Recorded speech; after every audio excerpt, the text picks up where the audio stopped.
Well, hey, thanks for having me. I know you guys have had terrible snow. Oh, you poor babies. What do you guys get, like 17 inches or something? I live in northern Minnesota, so why don't you guys take the tampons out and deal with it? In his own website bio, comedian Chad Daniels writes, "I could write things like, his edgy style usually begins by splitting the room into two equally stunned fractions, and then miraculously ends up with everyone leaving the club with a new favorite comedian. But that's lame." But not, it turns out, inaccurate, as the crowd at Washburn found out during his performance on campus earlier in March. I get nervous with my last name, especially traveling in the South, because I always get that drunk redneck. Hey, boy, your name Daniels? Woo! You related to Jack? I have to explain to this guy, Jack Daniels has an apostrophe in it, right? And one guy honestly said, he goes, "You mean he followed Jesus?"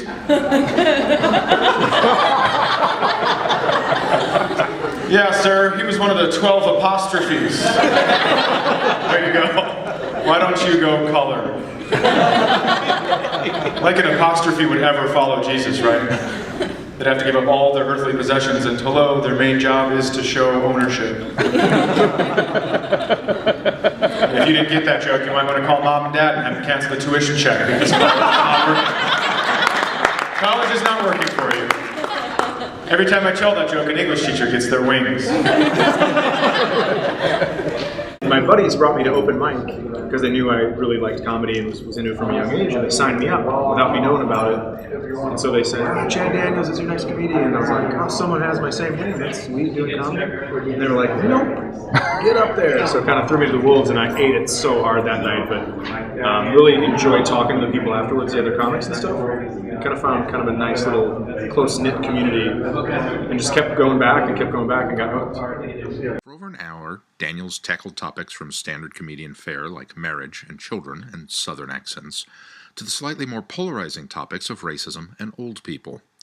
As planned, some of the jokes went over well, and some instantly polarized the audience. But as Daniels went about making his point, frequently dissecting the humor, explaining to the crowd why the joke was funny, and assuring them it was okay to laugh at it, the audience warmed.